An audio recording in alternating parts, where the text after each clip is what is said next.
Howdy. Hello, hello. Hello. It's been about a week, and so I figure it's time to connect this. We're back with a tech. Well done, well done, well done. I didn't come up with a weird non sequitur that everyone would be confused by. I like that one. That was good. Well, then maybe we'll just keep it and do it all the time now. I've decided to introduce guests in reverse order by eye color, and I'm starting with Robert Boyle, the CEO of Planet Networks. Welcome. Hello. Thank you for having me. Wonderful to have you back. We have another returning champion, Christy Batts, who is the broadband division manager at Clarksville, Tennessee. Welcome. Thank you. And that's Light Tube. No, Telehome is Light Tube. You are. Yeah, we're CDE Lightband. Lightband. Yes. Terrible. For people who want to look up Light Tube, the E is lowercase, but the tube, Telehoma Utilities Board, is capitalized. Great work on that logo. Great people there too. Just now embarrassed because if anyone should know the Tennessee networks, I should. So Travis is our co-host. Welcome back, Travis. Hello. I'm flattered you know my eye color. I never knew that about you. So I just made that up. And I'm Chris Mitchell at the Institute for Local Self-Reliance. And this time we're jumping into the show quickly to get to the topics, to dig right in. Although we do have an image. And so we're going to play a little telecom peekaboo. We're going to see an image that I think Travis might know what it is, but Christy, Robert, and I have just barely gazed upon it. So Travis has suggested it would be a fun one for some reason. So I'm going to ask Henry to throw it up and on the screen here. What are we looking at, Travis? So I was in San Diego in Little Italy, and I was walking along, and I saw this very actually interesting deployment, how they did their light poles. They have, if you can see in there, they've got surveillance cameras integrated in there. It looks like they've got some sort of wireless access point, because if you look, then between the poles, they did decorative lighting for at night, and then ran what I couldn't tell if it was fiber or Ethernet, but kind of daisy chain between the poles all the way down the street. I just thought it was actually a pretty interesting. Where's the surveillance camera? You can see, like, on the second tier down, you see they're at a 45-degree angle looking down. Okay. And they were down on every street, on every corner, all the way around. Yeah, I just thought it was right there. And then if you see that little black antenna sticking down, I think that's a Wi-Fi access point built in there. You can see two antennas on the top too. Yeah. Oh yeah. Yep. And there's up on the top there. So they must have both 2, 4, and 5 gigahertz they're transmitting out of there. I just thought it was an interesting deployment. Yeah, I feel like, Travis, you probably learned a heck of a lot about decorative lights. And for a while, they were a challenge for people trying to put Wi-Fi access points on, I think. Well, somebody spent a lot of money on these. I guess my only issue with these is whatever technology's in there, they're probably stuck with it now, because they're not going to be able to get kind of the best of breed access points to put out there. Plus, if you want to get real nerdy, I'm not a real fan of putting antennas right up next to a metal cowling like they did for, RF propagation. But yeah, this is a nerdy show, right, Chris? I thought we were talking. Oh, absolutely. And I think, to give people a sense, those towers, those poles are probably what, like $10,000, $12,000, I would guess. They're probably not up in that $25,000 range, I wouldn't think, right? Well, pre current situation, I don't know when these were bought, so I can't comment on them. But they're meant to be like decadal long investments, right? Christy probably knows more about this than any of us working for a city. Yeah, these investment in this, they expect them to last a really long time. They're part of the basic architecture of the downtown look, and they don't expect to replace those anytime soon. We have something very similar in our downtown. Oh, you do? That's integrated technology into the light? No integrated technology, because they bought them so many years ago that wasn't even available and an option at that point. But they sure aren't going to replace those poles. Yeah. Right. When we've done downtown broadband deployments, we typically will encourage the downtown people to have business owners volunteer to mount them on their buildings rather than put them on light posts, because light posts, there's a lot of reasons that's not a real great place to deploy stuff. So, and is that mainly for free Wi-Fi distribution, or are those wireless networks you use for other reasons as well? For free Wi-Fi for the downtown. Yeah, absolutely free Wi-Fi. How much do those, I mean, do you have a sense of what that costs you? Is it kind of like a significant expense that you are kind of like, why are we doing this? Or how does that work? How do you think about that? For me, Yeah, both of you, I'd like to ask. I mean, for us, it's Planet Network's free Wi-Fi, so it's great advertising, and people get on and they say, "Wow, it's fast, it works." And how do I get this at my house? Because half of the consumers call the internet Wi-Fi. Like, I want Wi-Fi at my house. They really say, I want internet at my house, but they say Wi-Fi. So we have good Wi-Fi downtown. I want that good Wi-Fi at my house. I know Planet Networks is the company that had it. So from that standpoint, we just look at it as advertising. It's goodwill to the public, and a lot of the people in these areas, they don't get great coverage inside the buildings, so we still have service from us. If Henry and Rye don't figure a way to get a dash into that word Wi-Fi, I'm going to be pretty upset in about 30 seconds. Christy? Yeah, we had options of looking at the downtown, but when we began to explore it, it was a lot of historical buildings, a lot of issues related to architecture and that sort of thing. So we chose not to really pursue. We worked with the mayor and stepped away from the downtown area and specifically focused our efforts on the parks, the city parks. And that's been huge for us. And it's the same thing that Robert said. It's, a solid branding opportunity for us. It's that great free Wi-Fi that they want to get in their homes, but it is really isolated to our parks and not citywide. We've done parks as well, and that's also a great use case. And while we're there, we now have an internet connection. We can also work with the municipality to put up cameras as well. Again, exactly. Yeah. Security cameras, that sort of thing, and all the parks are all powered by our services. This is a great question. I want to come to this question in a second from Rudolph Vanderberg. And first, Travis, I'm curious, you have all of those wireless access points. Have you learned anything interesting? I know you're going through a significant upgrade of gear on a lot of them right now, I think. Yeah, so we're in year 14 of running the municipal Wi-Fi network for the city of Minneapolis.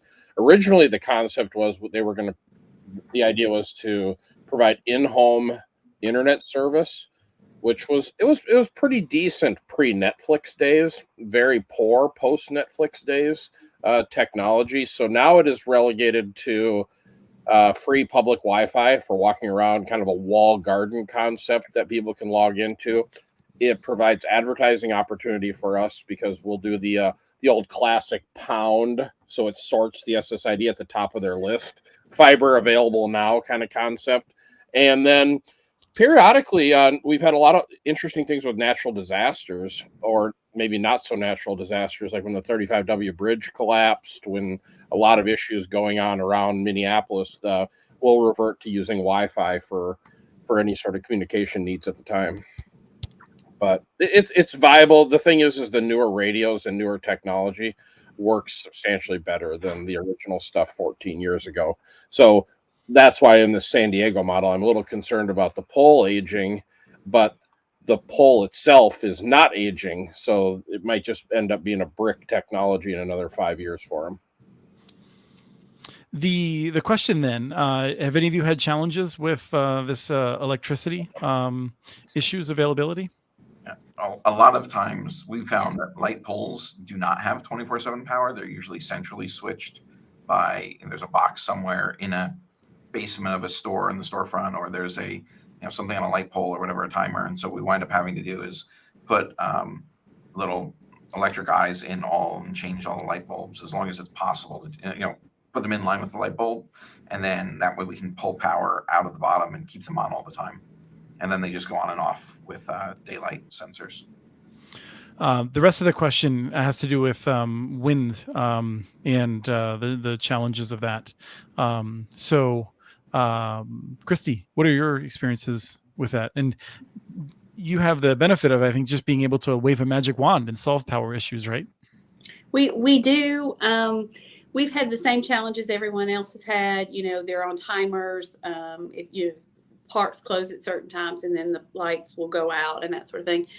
Unfortunately, we've had the challenges too for any sort of external power that we tried or in the early days to rig up to get them to work properly. We had issues with homeless folks unplugging them and plugging in their portable heaters to them, and then in turn cutting off the network. So we've had all of those kind of challenges that is everyone's faced early on, but we found some ways, like Robert said, to avoid those with new technologies and being able to power in a different sense and isolating our power sources as well. So I want to just that was a thank you, Travis, for suggesting that photo. It's a fun digression.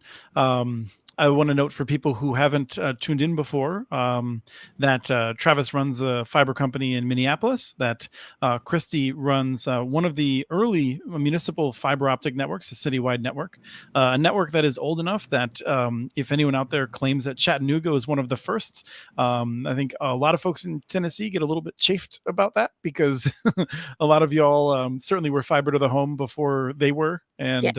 And so we embrace everyone's success, but there were some pioneers out there ahead of time. And then Robert Boyle is in New Jersey. And generally, I think of you as connecting the less denser parts and rural parts. Is that the right formulation?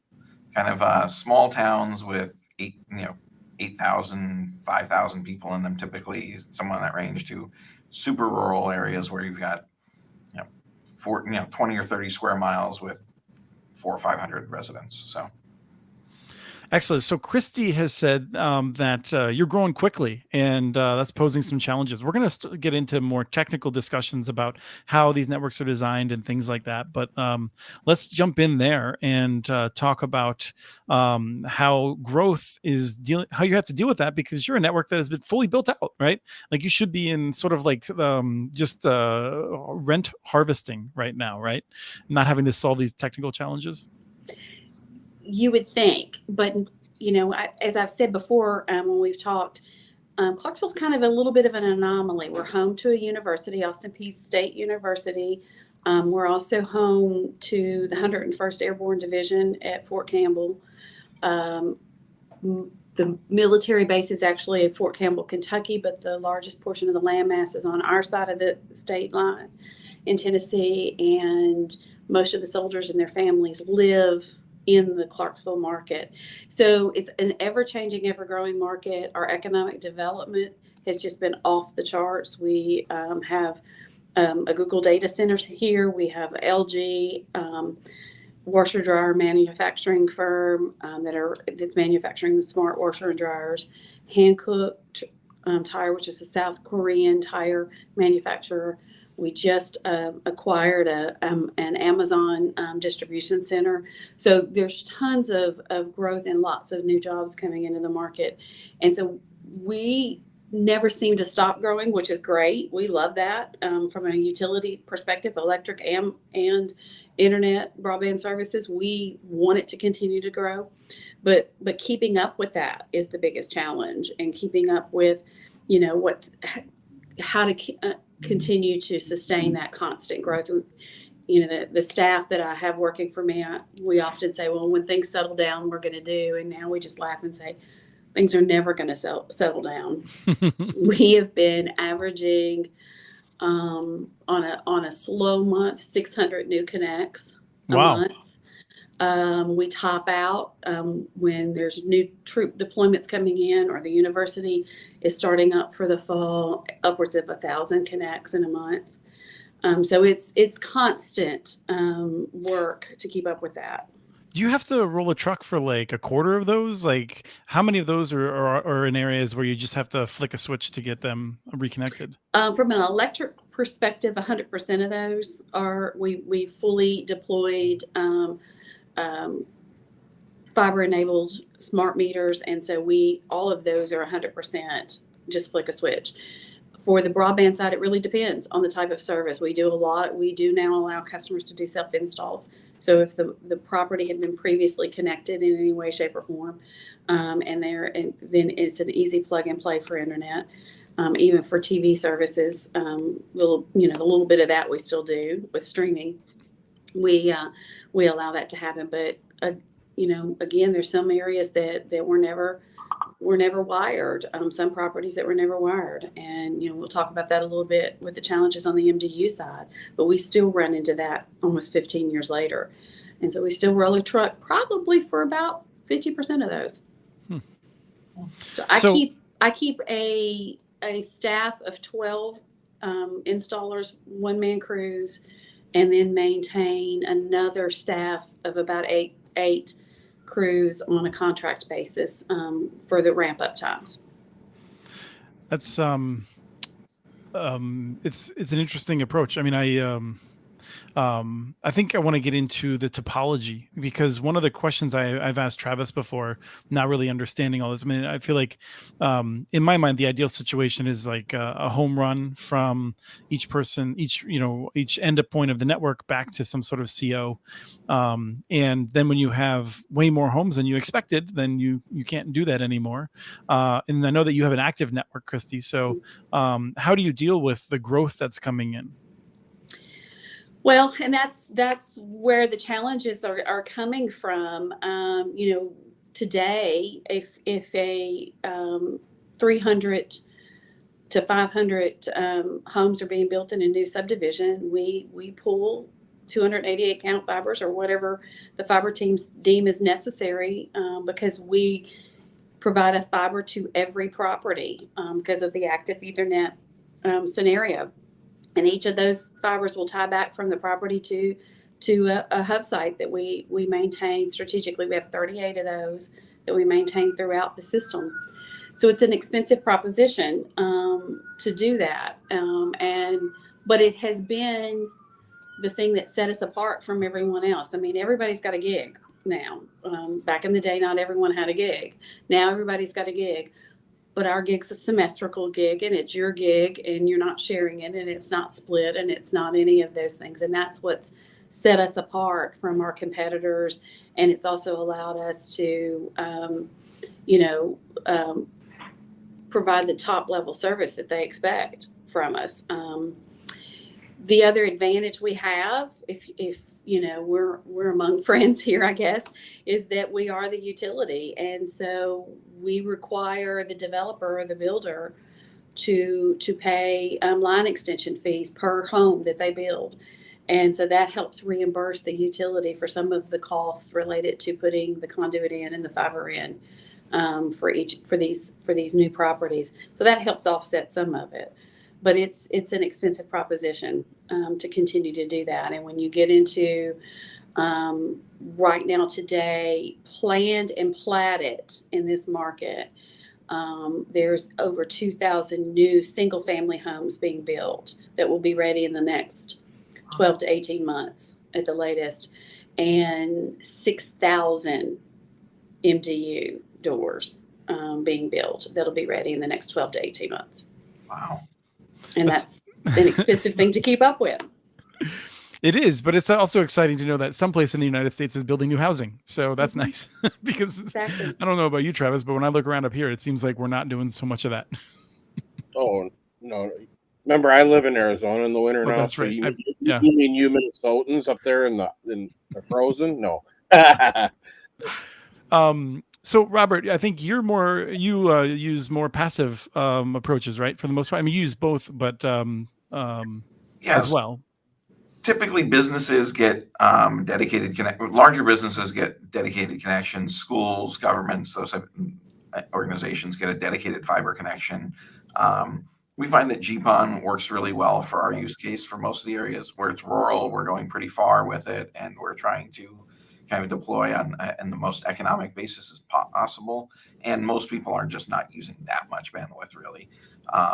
Do you chafe when Christy says the thing that I hear from so many active folks that they deliver a true symmetrical connection? Well, I mean, ours is also a true symmetrical connection. I thought you'd say that. Yeah, I mean, can everyone get that same speed all at the same time? Then we've never run into an issue where a single customer has run a speed test and said, I'm not getting the speed I'm paying for. We only do 1x32 splits. So, and you got 2.5 gigs down, 1.25, and now with 10 gig XGS PON. We're not selling 10 gig service over XGS PON. we're selling 2.5 gig service, we're selling 5 gig service. So the reality is that people are, even if 2 people or 3 people are doing speed tests, the other 2.5 gigs is more than enough for all the other 32 people using the connection at the same time. Sure. This is a good chance for me to remind vendors that if they want to send me any 10 gigabit home, Soho kind of switches to test out, I'm open to that, because I think this is the ultimate joke of everyone who wants more than a gigabit is that none of us have home networks that can support it yet. Exactly. Some of the stuff's starting to come out. You're starting to see 2.5 gig capable little switches, but it's trickling in. Like Ubiquiti has some stuff, but there isn't much out there that you're not buying it for $99 at Best Buy. Right. So, so there we have, I think, there's two different approaches regarding generally. And I think, for people who are less technical, I would just briefly say that, on an active network, you basically often have one fiber per person, and you're able to make sure that that person is never going to deal with contention, with their neighbors and things like that. On a passive system, like GPON or the XGS PON, there is a possibility, it's incredibly slight, that people would experience a slowdown. It would be a fairly small slowdown. And I think, we don't want to get into a sort of a which is better kind of thing. I mean, there's trade-offs to it. And if you're in a rural environment, trying to deliver a fiber to everyone's door may not be the best use of your money. But I do want to talk a little bit more about how you're specifically dealing with things that I don't understand as much. So Travis, I don't know if you have any specific technical questions as to how they solve different challenges on the network. Yeah. So, I mean, the thing is even in an active network, you have contention points further downstream. So I don't think it's kind of a black and white kind of, one is potentially as contention versus another one. I mean, if your uplink from your switches in the CO or in the hub are saturated, then all of your active customers are as well. So I think really it's proper network management, proper oversubscription, make sure you have enough capacity in all tiers of your network are very important. So for us, we run an active network, and the predominant reason we do that is to be vendor agnostic. I think the mistake the GPON vendors made is they don't always play together correctly, one vendor to another. But now with XGS PON, that's more of a standard, and it appears that the vendors are going to play nicely to each other. So we are currently testing XGS PON for areas where we're maybe a little fiber light and predominantly in a residential area.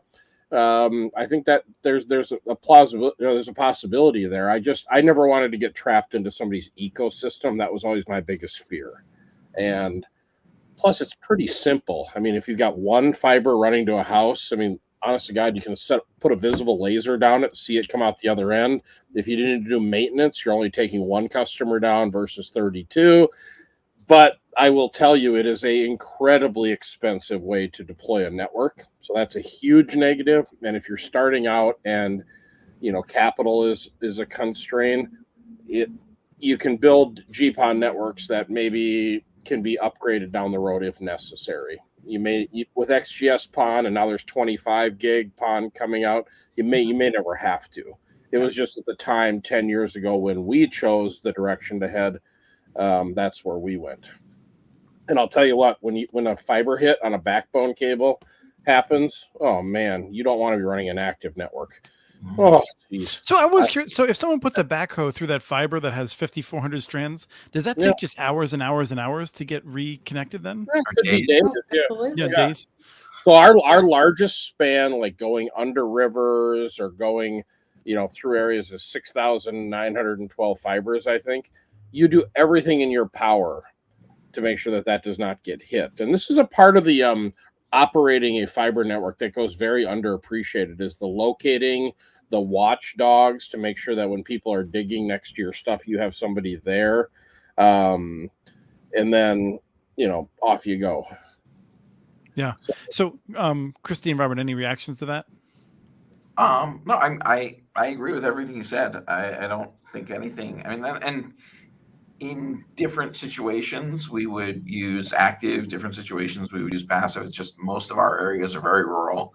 We're doing this on a limited budget, and so for us to deploy active, It would cost them, my calculations, it looks like it would cost us about 2 to 3 times as much as deploying GPON, and 99.9% of our customers don't notice it. We run, even to these rural communities where we're serving, we'll run a 72 count or 144 count fiber, and we'll use 12 or 24 fibers. So my guys can overlash 2 miles in a day. So if we need more fiber, and we always have extra fibers really close, so if we need a dedicated connection for someone, we can do it in a day. It's not a big deal because there's always extra fiber throughout the network.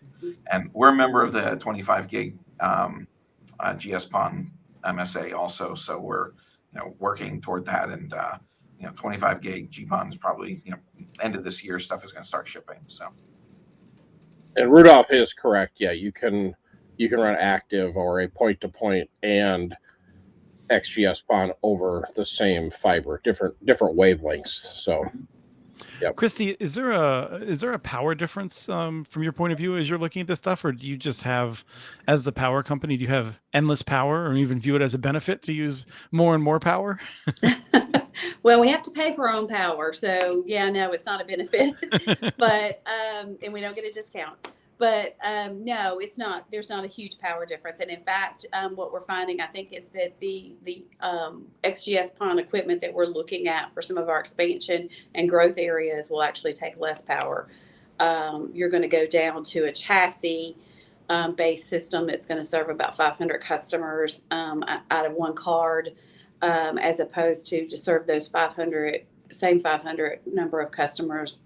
You're probably looking at 20 to 25 switches in the active scenario. So yeah, it's definitely going to be less of a power draw on our system. I'm sorry, go ahead, Christopher. No, please, you. Are you using 24 port switches or 48 port switches? 48 ports. Oh, you are? Okay. When I was first learning the difference between active and passive back in the days when GPON was brand new, I think there was a sense at that time, one of the challenges, at least from the person I was learning from of active, was that you would have to have more hub sites that required that power and air conditioning then and all this other stuff that went along with it. Is fiber cheap enough now that you can run that back to more centralized places where that's more economical, or am I just misremembering and misunderstanding the whole situation? I think it could be in some scenarios, but it really depends on your density in those areas. And then it also depends on your length of your runs, because you start to have, a lost budget that starts to affect your performance on that. So, we ended up entering into this with originally there were 32 hub sites. We're up to 38 now. And partially that's because when we build a new substation on the electric side to manage and control the growth for electric, we'll slap a hub site in it, and because we know that fiber growth is going to come out of there as well. That's got to be nice, Travis. That's the part that you don't have to, that you get to deal with, is finding the homes, the other places you can buy a place to secure for your hub sites. Oh, I'm so jealous of what Christy has going on. Yeah, we have to hunt around, buy something, tear it down, build it, because we're overbuilding in the city. How long has the Twin Cities been around for, Chris? It's and so we're like last to the game right now. So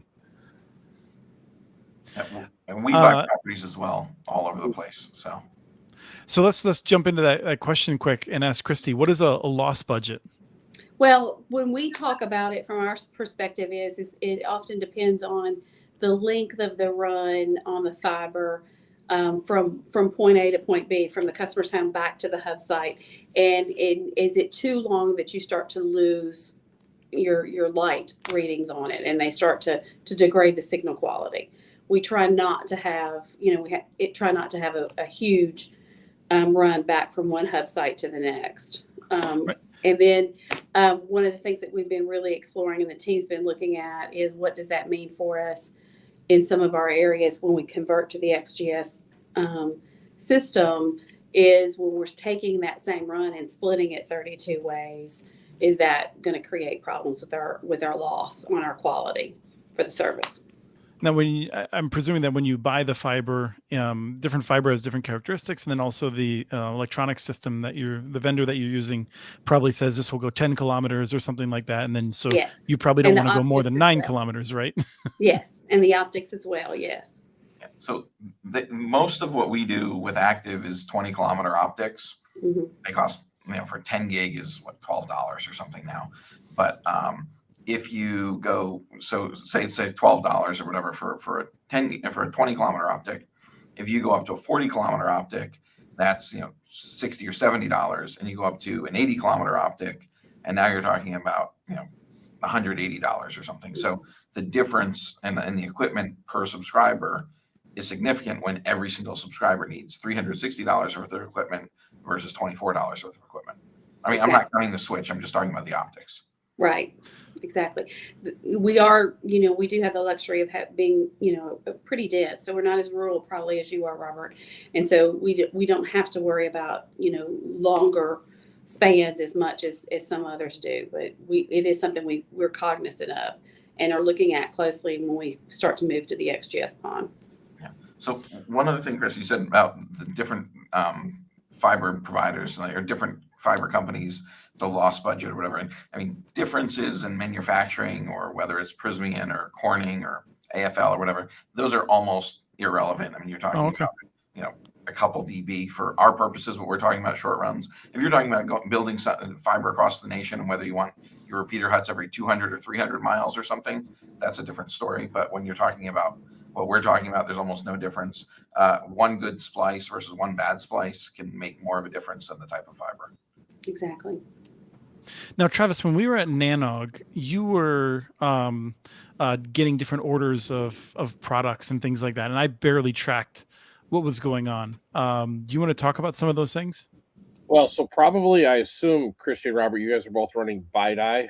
That was one of the things I had no idea. Bidirectional, I was guessing. And bidirectional. So the 100 gig BiDi optics are starting to hit the market.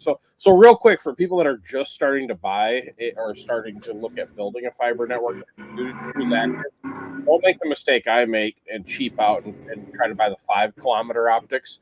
20 kilometers should be your minimum. Even if you only think you're going to go around the block, by the time you go through all your splice faults and all your slack and everything else. So I made that mistake and had to replace about, 600 pairs of optics, just because I was trying to save $1.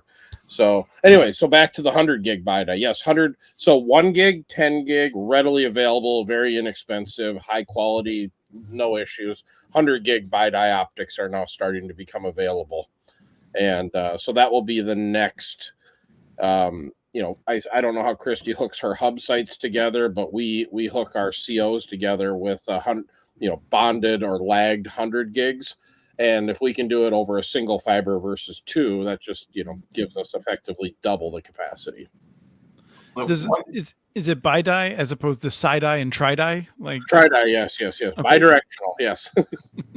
So one thing with what Travis just said, and this is a real advantage of active over passive or GPON. So if I have a particular group of 32 customers that's on GPON and I want to do XGS PON, I need to either upgrade if the proprietary vendor that we're using for GPON has a 10 gig option, we can do that, or I have to get coexistence optics, or I have to change the equipment at all 32 sites, all those 32 customers, and do it and coordinate it so that they're not down.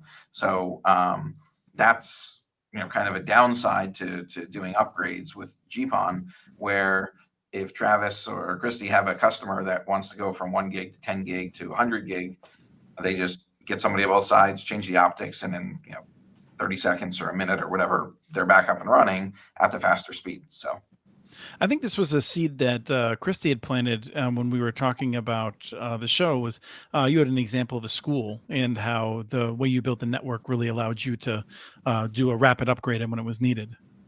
Yeah, and it was 42 schools within our footprint. Again, large growth community. We build a new elementary, middle, or high school every year. In this market. So, but we had 42. We had the school systems bandwidth. We were their bandwidth provider, and we have 42 locations. the school year 2019 school year started with about 50% of the students in the classroom, and then 50% of the students in a virtual classroom learning from home because of the COVID restrictions and everything else. On day 3, I mean, we were delivering them a 10 gig connection with 1 gig point-to-point connections to each of those 42 locations. They were cranking along prior to that just fine. On day 3 of that 2019 school year, their CIO contacted us and said, I need to move to 20 gig. Can you do that? Within 2 hours, we had them moved over to 20 gig because it was that easy. As Robert said, you just go out on either end and you change things out. And it was the main feed that we changed out because we dumped into their central offices, that 20 gig. We spent the entire following summer because they wanted to move all of their point-to-point connections from 1 gig to 10 gig. We spent the entire summer changing the connections and upgrading from 1 gig to 10 gig. And then when they started the school year, their primary bandwidth feed moved from 20 gig to 40 gig. And so they're running the entire school system and have also created a elementary, middle, and high school that's virtual in the system as well, so that we still have a large portion of students that take virtual classes as well, and it's all run off of the 40 gig. But it's that scalability, that flexibility that Active brings to the table that's so nice to have, especially for enterprise level and large commercial customers. And just to be clear, we 100% agree with that, and all of that for us is all Active as well. Yeah. And we'll keep that as we go and start to move for our growth areas into the XGS-PON world. Our Active will still be the core of our system, and that's where we'll house all of our government buildings and university and school system, and all of the large entities will still be on an Active scenario. Why are you moving to the XGS platform?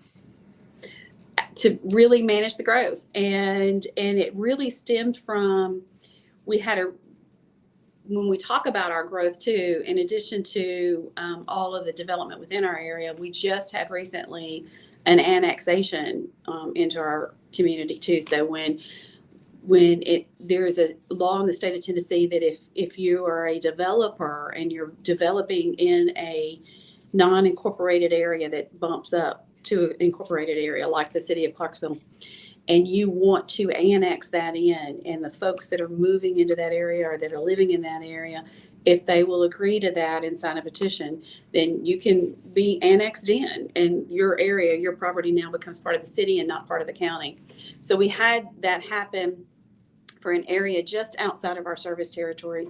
It had about 300 homes already being serviced with electric from our co-op, but no broadband. They had not built broadband at that point to that area. And the developer that led the charge to get them annexed in was also developing a MDU property that was going to have upwards of 900 units on it. Well, interestingly enough, it sits on the opposite side of the interstate. We have our interstate system runs straight through the middle of our town. It sat on the opposite side of our interstate system. And to service those 300 homes and the impending apartment complex, MDU, we would have had to run 4 to 5 288 count fiber counts across the interstate, which is a huge construction project and a nightmare in dealing with Department of Transportation and permitting and all those great fun things. And we were all just dreading it. And one of the staff members, one of my senior engineers, came to us with this XGS-PON scenario. We took a look at it. We began our testing on it. And we are now in the process of building a single 96 count fiber across the interstate to service that. We've tested the XGS-PON system in our labs, and then now it is being deployed out to friendly customers in that general area to be able to test for us, and it's performing very well. We've not seen any issues related to the bandwidth. My biggest fear was, how is it, am I going to still deliver if they want a gig? Is it going to be a gig? And is it still going to perform the way my active system has performed. And so far it's doing great for us. We've not seen a change at all. The only thing, as I understand it, the only thing more fun than building across an interstate is when you're doing it and you drop the conduit halfway. Right, Travis? Oh yeah, or you pull 6 back and you only get 5. That's another one, right? Yeah. Oops. We have a great question. We have our guest will be joining us in a second, but before then, I just want to run this question out. Average traffic levels per sub in your networks, off the top of your head? A couple megs usually, average. Right. Yeah, this is the dirty little secret of running internet fiber networks or internet networks. So ours Sunday night, 7 to 8 p.m. Central Time. Monday night, the same time, or what we consider our peak consumption. We run about. So you got kind of some logical breaks when you get past 10,000 customers, when you get past 30, when you get past 50,000. So at over 50,000, we see about 2 megabit per subscriber. 81% of that though is going to local caching or local PNI peer or local IX kind of traffic. So, and we don't need to delve into that today. I think we've talked about that in the past a little bit, Chris. But if you build your network right, there's not a lot of consumption per user, but the whole, there's a tremendous amount of consumption. And Christy, those numbers line up that way for you too? Yeah, about the same. We right now have 3 100 gig egress connections. And that's really primarily for failovers in case we have any issues. But typically at peak times, even with caching and everything else that we have in place, we'll hit about 80 gigs of traffic through the whole customer base. Mm-hmm. So We don't use any caching at all. We have the benefit that we're really close to everything being here in New Jersey. So we're on all the major internet exchanges. We also have peering out in Los Angeles, and we're also in Europe. But most of our traffic is here in New Jersey and New York area. And so anything Netflix, Amazon, Apple, all that stuff just goes from us to 1 or 2 routers away and on our network, and then goes directly to whoever that is. So most of that traffic is coming or going directly off our network to wherever it's going. But it is a good point, though, again, for people that are looking to start a network or build a network. If you can get to an internet exchange point, that is your number one goal. And then if you can get there, then you can get your transit providers as well. Whoever that's going to be servicing that. So, yeah, geographically, I don't know, Christy, what you guys have down there, but I know, Robert, I mean, you're where you need to be. So we're like in Minneapolis, we need to go to Chicago to get to a lot of the content. yeah.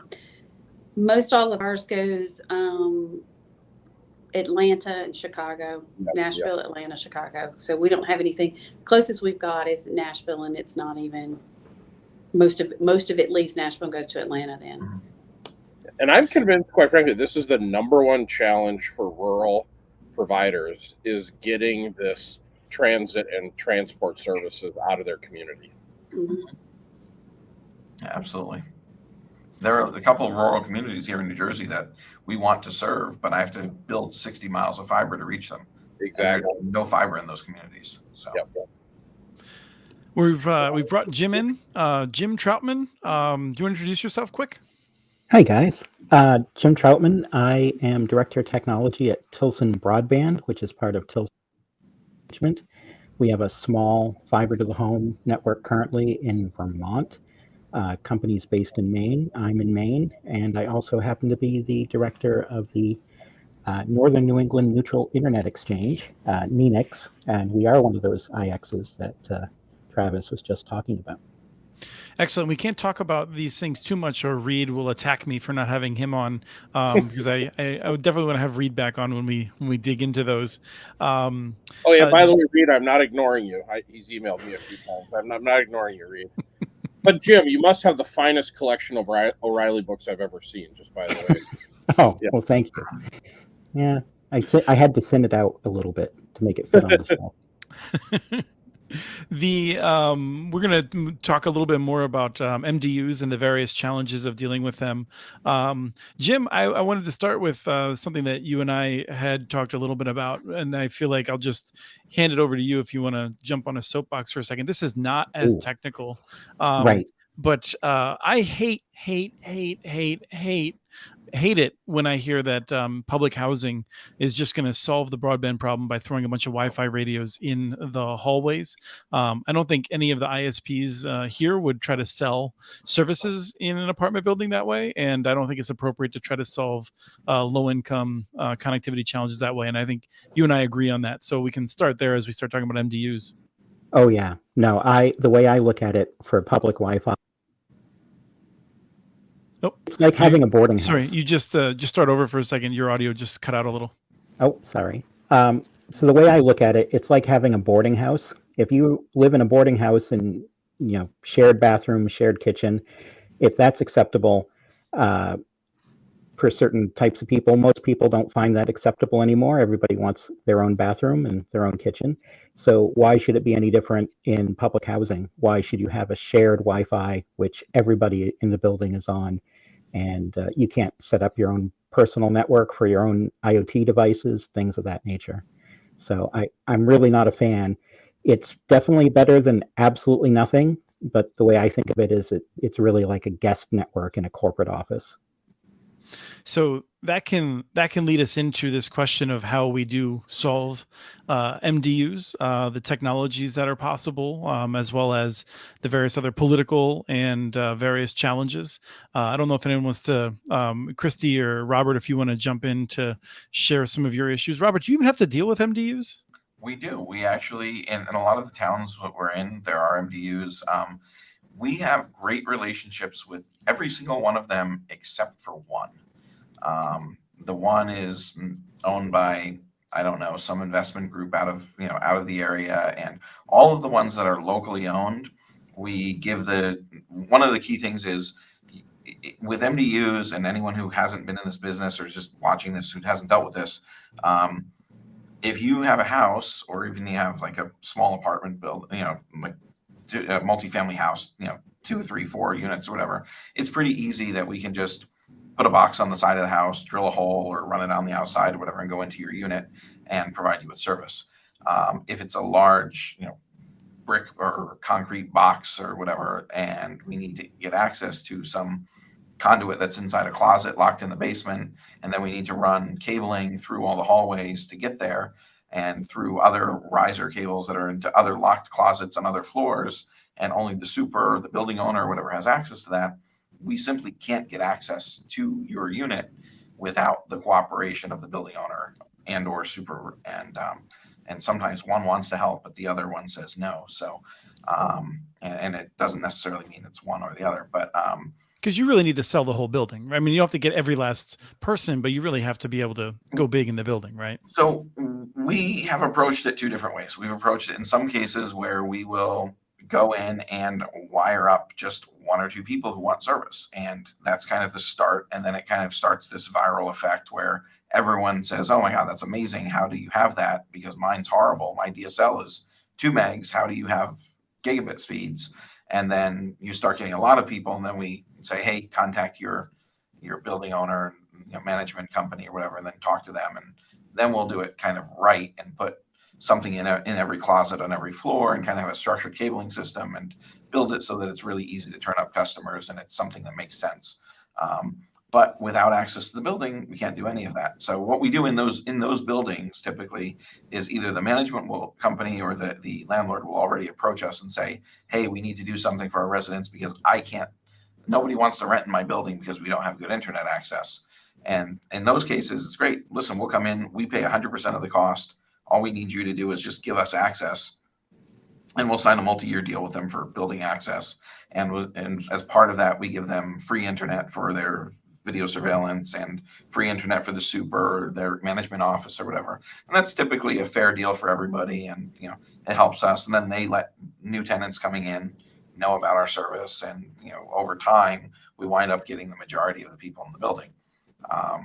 And that's kind of in a good, healthy, productive relationship where it's mutually beneficial for everyone. In the other ones where the people are kind of absentee owners, it's just a hassle to them. They don't really care. And unfortunately, a lot of those buildings are all Section 8. They're all low income, and they're people who don't have any economic voice. They can't move out. They can't say, hey, if you don't let these guys come in, then we're going to find somewhere else to live, because that's the place that will take them in the area. And so unfortunately, those are the people who suffer the most. There's a rule for OTARD, which is that anyone, the FCC years ago came with this ruling saying that anyone who wants to can put an antenna on their apartment balcony or whatever, and that the landlord and the municipality, nobody can say anything about it as long as it's in a private space for them. They can't attach it to the common wall, but they can put it in any space that's exclusively theirs. And I think what you need is kind of almost an OTARD type ruling for access to those types of buildings that are large enough that it's a problem. But I don't know the solution without being very heavy handed. And so that's not really a great solution either. But no, but I like the idea of giving the free service to the super, and along those lines, it seems like a good solution. I wonder, Christy, like, is that even something you would be allowed to do? It's one of those things where the public entities have often much more strict requirements as to whether or not they can do things like that. Yeah, we don't do that, and a lot of it is because of restrictions. We have, we have all of us have the wonderful layer of the FCC regulations, but we have the extra added layer of TVA, who's our power provider, and now that they understand that broadband's not going to go away, and most of their customers are going to be in the broadband business, they're getting their hands into a little bit more on the regulatory side for us. So we don't typically do things like that. And we had a real challenge when we started up several years ago, in that because the way we were doing our service, everything was wired with Cat5. And so we were having to go in and completely rewire all the properties. And, if they're built on a slab, you're looking at, no way to get in unless you wrap it pretty much in Cat5, and it looks horrible. So we're locked out of a lot of MDUs and a lot of private owners. We've worked really hard over the last few years to build stronger relationships with the developers and the builders in the market so that we get in there as they're building. And we've got several that don't necessarily do exclusive deals, but they won't allow anyone else to wire the building but us. And so that helps us tremendously. We've got some that we've gone in and wired completely the buildings with the understanding that we would be offering services there. And we turn around and look, and one of our competitors is also wired the building. And wow, suddenly they have an exclusive to be in there. So we've run across a lot of those challenges. One of the things that benefits us, that's interesting in this market too, as I said, there's a lot of folks that move into the market. But what happens a lot with our military and our university group is they'll come here not necessarily knowing what part of town they want to live in. So they'll rent an apartment in one area. And in our community, because of folks with their being stationed here for short periods of time, some of the apartment complexes will do 3 and 6 month leases. So they'll come in, sign a 6 month lease, figure out this is not exactly the property for me. I don't want to live in this one. I'm going to go over and move to this one. Because they've got that ability to move around a little bit more in this market, what we're finding is if a property owner or manager doesn't let us in, we just kind of let it play out for a little while, and the tenant demand will usually create a phone call to us because they're wanting to move into that particular property. But when they find out they can't carry their service that they had at another property with them, it starts to get a little uncomfortable for the property owners. So we usually get in on the backside of it. With these new plans that we've got, and the way that we're redoing some things with the XGS pond that I talked about, we're working very hard to have a set standard of how we're going to wire everything and going in from the ground floor up on all of these properties, and so that we're able to reach all 6,000 of the new doors that are coming. Travis, the points that Christy was just making echoed what I feel like I've heard you say before, which was that basically nothing has helped you get into MDUs like a rise in vacancies. Yeah, when vacancies are near 0%. Landlords have very little motivation to let you in, but as vacancies go up, we get more.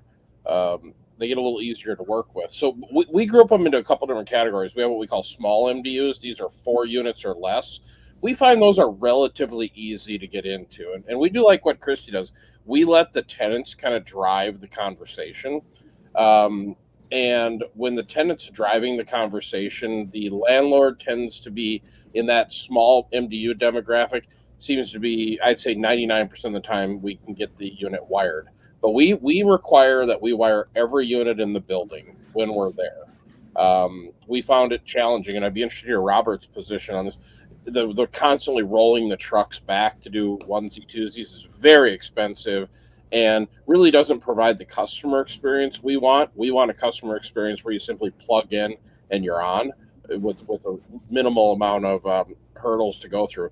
The large MDUs are interesting because, again, it's all about, we try to make market awareness. We try to make sure that when people are looking for units that they understand the value we provide, and they will go to units that we serve. So, but we do very similar to what Robert does. We give free connectivity to their surveillance cameras, to their entry access systems, to their office, anything to do to get in there and wire all the units. And again, like Christy was talking, we have a standard universal footprint we put in every single building. And on new construction, we get in there when it's still dirt, and we're part of the conversation and get those cables run while the walls are exposed. In our area, every single developer comes to us because they know that if they don't have Planet Networks in their building, they won't be able to sell or rent their units. Yeah, that's where I want to come to Jim for a second, so we can talk more about the technologies that are possible. But I did want to note that this is my impression is that a lot of people want to see the FCC solve this to enable more competition, although often not in buildings that you've conveniently found a way to lock others out of. There's always going to be. I think you're always trying to get into some buildings and play defense in others. And ultimately the landlords just have so much power, and like that's the way the system works. And I don't know that the federal government can do anything to force open those doors. San Francisco developed an ordinance, and that solved the issue for about 80% of the MDUs, from what I understood. And then 20% of the building owners were like, sue me. Like, whatever, like, I'll take you to court. I'm happy to deal with that. So like, there's no perfect solution.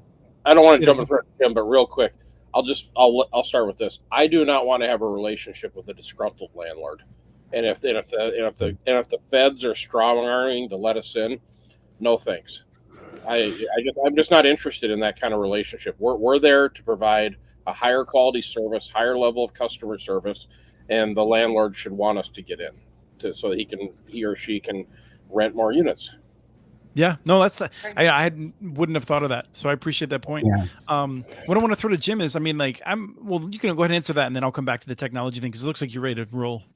Well, I've seen instances where landlords have said, "Hey, we want to offer this as an amenity. We want to pay you a larger flat rate." Your sound is cutting out every now and then. It's just cut out again. I don't know. Oh, sorry about that. No, I can hear you. So yeah, having the landlords actually wanting to offer it as an amenity service is something that I'm seeing more and more often. There's also the problem, of course, with a lot of these legacy buildings where it's an old building. It was wired, decades ago. And as everyone said, it's very difficult to run new cable in some of these buildings. So as a stopgap measure, there's definitely some technology out there, such as VDSL systems to use the copper within the building. There's also MoCA. Use the existing copper. Right after you said MoCA, you dropped again. It may be my Starlink connection. Unfortunately. I'm sorry. But MoCA is a good alternative too. If you have access to the coax, you can actually deliver gigabit level service over existing coax. It's certainly not fiber, but it might get you started for the first year until you can go back and get the building wired. But you go ahead, Robert.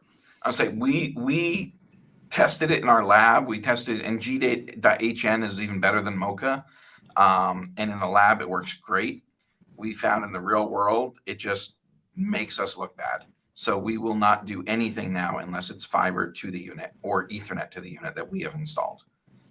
We've tried the other technologies, and like I said, in theory, they're great. And it's definitely better than DSL, and it's probably comparable to cable, but it's not the fiber experience that all of our customers expect and that people expect of us. Yeah, usually I've seen it when I've worked with other ISPs in the past. It was like a transitory thing. You'd say, well, here, we can give you 100 meg service, and you know, because we want to get you online right now, and then we're going to get you fiber as soon as we can. Yeah, and I think one of the issues that I've seen in trying to work through some of this issue in more public housing situations is it's not just inconvenient to go through building materials, but you can't without like pulling a bunch of permits, because if it was built in the 70s or earlier, it's got hazardous materials that you can't just expose people to.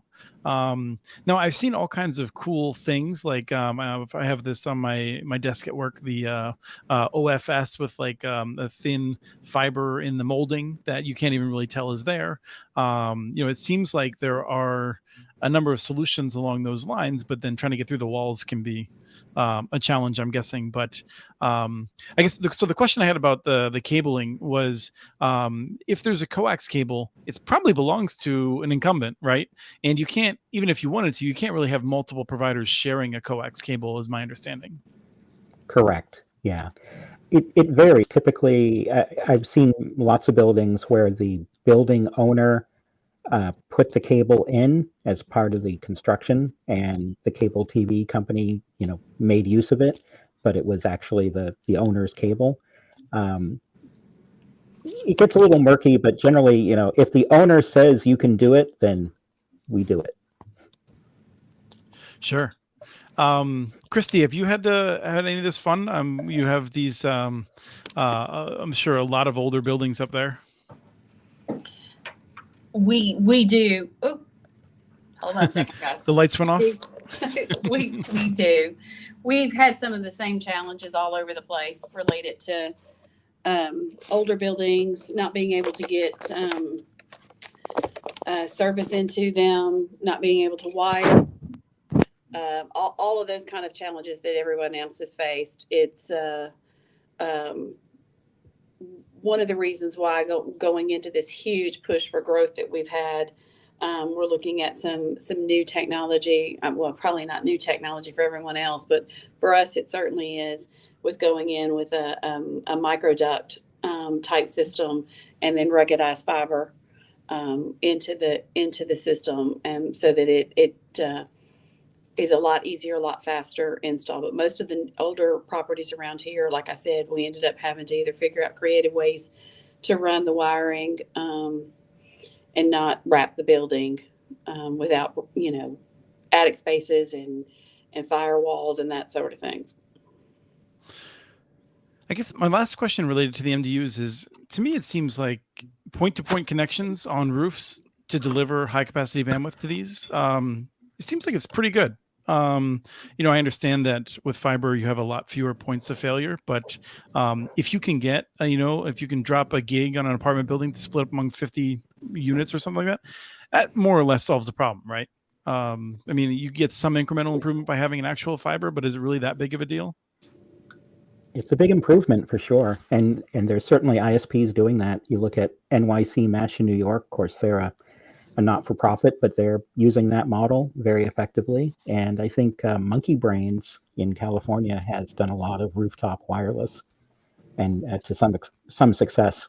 Obviously everybody wants fiber, but I love rooftop wireless if it's a stepping stone to getting your fiber. Well, and let me give it, I know Robert and Christy both looked at the radar way, and I'm sure Travis has things to say, but when I was talking with Monkey Brains, one of the things they told me is they've had a number of customers sign up, say they wanted fiber, and Monkey Brains said, we can do wireless for a few months while we figure the fiber situation out.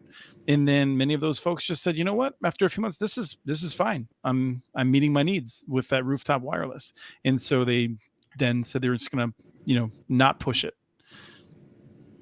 I think with good quality wireless gear, point to point especially, there's no you can't really tell the difference between that and a fiber connection. But the biggest issue is the inside the building. I find that's way more of a problem than getting fiber to the building, in our experience. Yeah, and so if anyone's confused, I mean, in both of these situations, you would be using internal wiring of the building to distribute the signal in the building, and we're just talking about getting it outside. And the reason for that, in part, is because like wireless often is not able to get enough of the signal through these building materials to actually work well inside the buildings. Well, let's make sure we caveat that though, because the difference between like GPON and active Ethernet, very small. The difference in wireless technology is about as broad as you can get. So you mean between different vendors and technology? So I guess when I hear rooftop, we're talking line of sight. We're talking like SICLU or higher quality products. We're not talking like micro tick here, and I'm just saying. So we got to be real careful when we talk rooftop to roof. But the irony of the whole thing is, the indoor component of it is the same. When we do a line of sight point to point, rooftop to rooftop, we build it identical to a fiber layout in the building. Just the egress happens to be coming through the roof instead of through the ground. And then when we roll by with fiber, we just unplug the wireless and plug in the fiber and nobody even knows the difference. Travis, you might not be a Minnesotan in winter, but unless you learn how to say rooftop to rooftop, people are still going to know where you're from. Yes, rooftop to rooftop. Yes, and I apologize. I hung out with some Canadians for the last few weeks, so I picked up a couple of their nuances too. So, all right, well, let's move over to Christy, eh? Well, and we've not done any of the rooftop to rooftop type scenarios. The challenge was, if we could get into the building, we were going in the building. If we couldn't physically get into the building, even offering a rooftop to rooftop option wasn't what we were still restricted from inside the building. Our challenges were always, we just don't want to change anything. Competitors are working fine for us. We've got great relationships with them, that sort of thing. So we really focused on the areas where we could just physically get into the building and do what we needed to do with our traditional setup. Travis, you unmuted yourself. I'm just, I would say when people are doing their business models and they're laying out kind of their geography and they're running past MDUs, I think we're in year 12 now, and we still have hundreds of buildings we've been unable to get into. So just it's a slow process to get to them all. Just do not assume that you're going to get to them immediately. The other thing, like Jim talked about, that's become a lot more popular in the last 2 years is bulk deals, where the landlord simply wants to buy for, and be the ISP inside their building. So build that into your business model as well. So with a few minutes we have left, I want to throw it open. Any kind of technology, any aspect of the business plan, are there things on the horizon that you're waiting to see play out that you're really interested in right now? I want to start with Jim.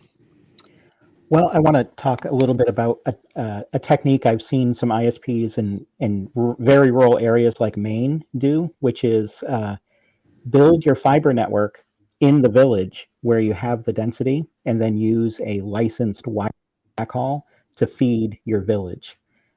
Because in the very rural areas, a lot of your cost is getting to the village, and that, like a licensed microwave, really lets you get those customers quickly without all the expense. Yes, this was something that I had suggested years ago with some of the mountain areas of in Colorado, where there's sort of like this area where it makes sense to do fiber to the home, but getting there was prohibitive, and I was like, well, you should do fiber to wireless to fiber, and as a non-technical person, it was just like, why don't you just do that? And I guess that's more feasible now because they didn't think it was such a good idea at the time. Yeah, licensed is key. Just as Travis was saying, you got to have good quality equipment to do point-to-point wireless. If you have good equipment and it's licensed frequency and it's set up correctly, it'll run very well. Well, and you're talking about areas where there's not a lot of interference likely, right? You just have to worry about pines, I'm guessing, getting in the way over time.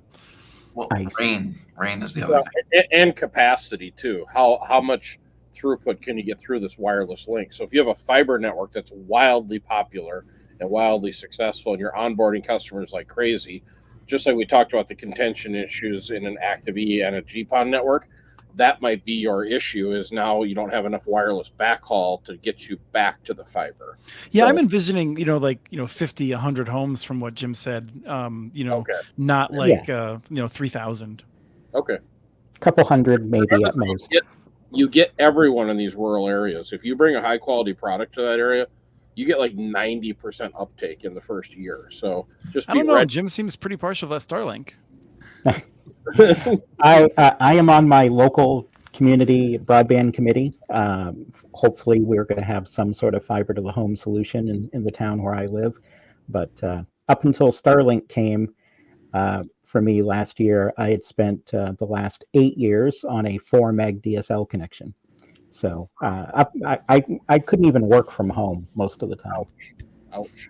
I was just reminded of a comic. It was actually, they're talking about on the Security Now podcast, which is a great show from the Twit Network, about the guy who shows up at the gates of heaven, and St. Peter is there and says, you're supposed to go to hell, but it looks like you spent a lot of years coding in assembly, so we'll call it time served. 4 megabits, we'll call it time served, similarly. Christy, curious about any technologies on the horizon you're keeping an eye on and excited about for one reason or another.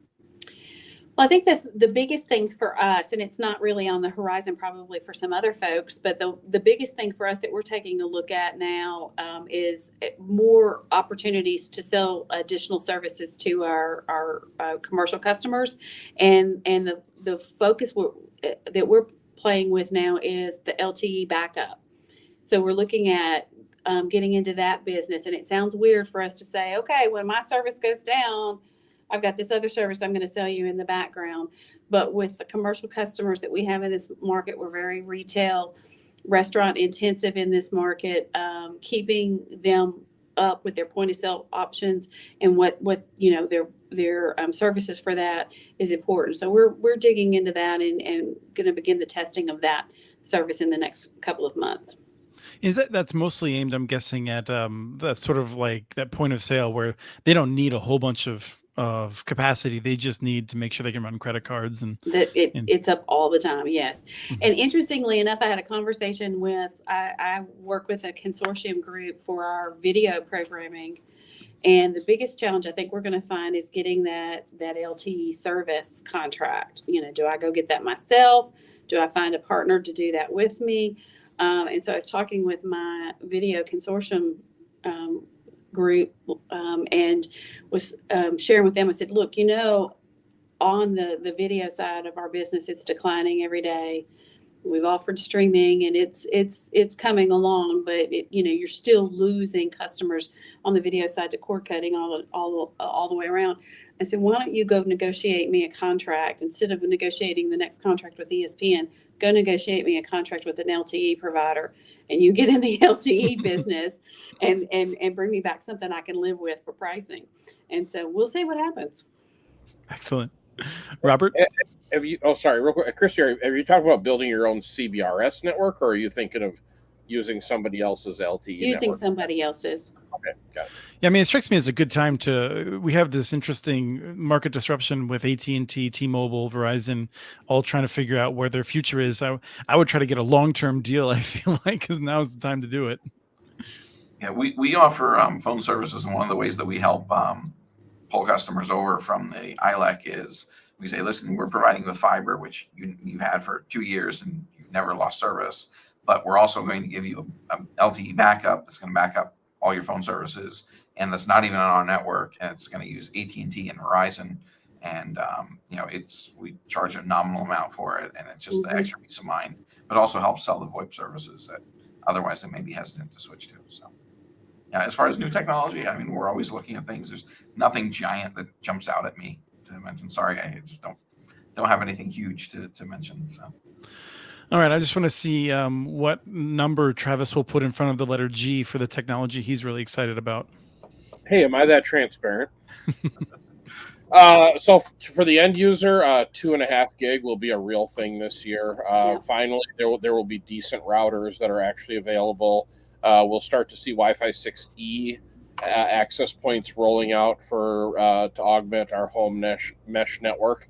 400 gig on the backhaul will be a real thing in 2022 here, but sadly, and it's just more of the same stuff with just a bigger number at the front. Chris, you are correct. I will tell people the one huge surprise I had for 2022 is the cost of IPv4 IP addresses are at an all-time high. We're looking at right around $50 each right now. So I would tell new people that are getting into this to seriously consider rolling out initially with a strong IPv6 deployment, or your CapEx costs are going to be much higher than you're anticipating. So that was a new find in the last week. Yeah, 53 to 56 is the most recent quote I got for IPv4 per address. So yeah, get your IPv6, guys. When we were at Nanog, wasn't that November? It was like 25 or 30, wasn't it? So we paid 2 years ago. Years ago. So we paid $23 each 2 years ago. This year, $50 each. So it's a big number. If you're I don't know, Christy, are you guys doing CGNAT, or are you giving out IP addresses to all your subs? We're doing CGNAT. Okay. Our whole network is dual stack. We're still giving out IPv4 addresses. We have enough address space to last us for the next year and a half, probably. But okay, that's good though. I've considered CGNAT, but I'm kind of old fashioned, so there's no tech support calls. So do you find any challenges with it, Christy? Not really. I mean, we've pretty much done that almost from the very beginning. We were in a CGNAT scenario, so no real issues with it. No PlayStation or Xbox problems or anything, or UPnP or anything. Nice. No. Oh, that's great. One thing I would say, if someone's starting out small, like Jim mentioned, some of these small towns where you're going to provide service to 200 homes or something, assuming you're in North America, log in, create an account with Aaron, and get on their waiting list. They are still handing out /23s and /24s. So you can get address space for, well, I say free, but for whatever Aaron's $500 fee is or whatever. But for companies like ours, where we need another /18 or /16 or something, it's a totally different story. But if you need small address space to start your little rural ISP, you can get address space. IPv4 and IPv6 as well is totally free. So, and I would highly recommend you do that. We even negotiated one of our carrier deals for one of our egresses for a /23 to be included in it that we buy from them. Cool. I just wanted to note one last thing as we're getting ready to close down the show, and that's that if Christy's not having problems with CGNAT, I got to think that you have more gamers on your network than anyone else. Military base, the college, we do. There's serious gamers on your network, I'm sure. We do. All right. So the vendor matters. Which CGNAT solution you use matters a lot. And that is a very valid point, Jim. Do not do a low cost solution. Is going to be my assumption. Excellent. Well, thank you all for coming. I've greatly enjoyed this. Jim, thank you for being our special mid-break guest or mid-show guest. I don't know what we're doing, but I think it's really fun to add someone on in the middle of the show.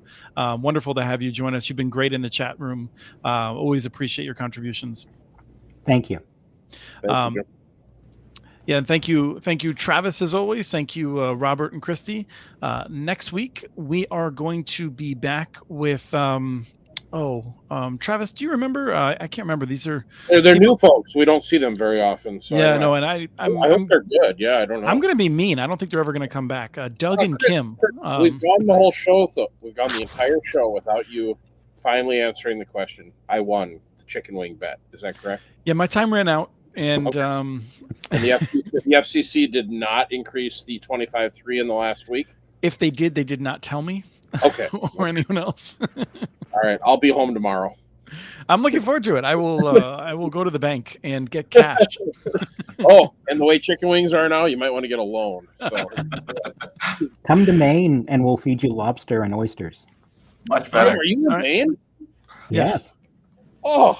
Man, all right, forget the chicken wings. We're heading to Maine, Chris. So Yeah, you Yeah. guys are welcome anytime. Oh no, Travis, I need to find the time. I need to pause time, because if I didn't have a 6-year-old son, I would be driving across the country with Travis, doing my job remotely and visiting all kinds of networks and learning stuff. So. And I want to commend the Wi-Fi quality. Have you noticed? I haven't knocked You've been out great. Yeah. Well, thank you everyone for listening. Thank you for the folks who came. Thank you, I don't know, Mom and Dad, and we'll see you next week for another episode of Connect This.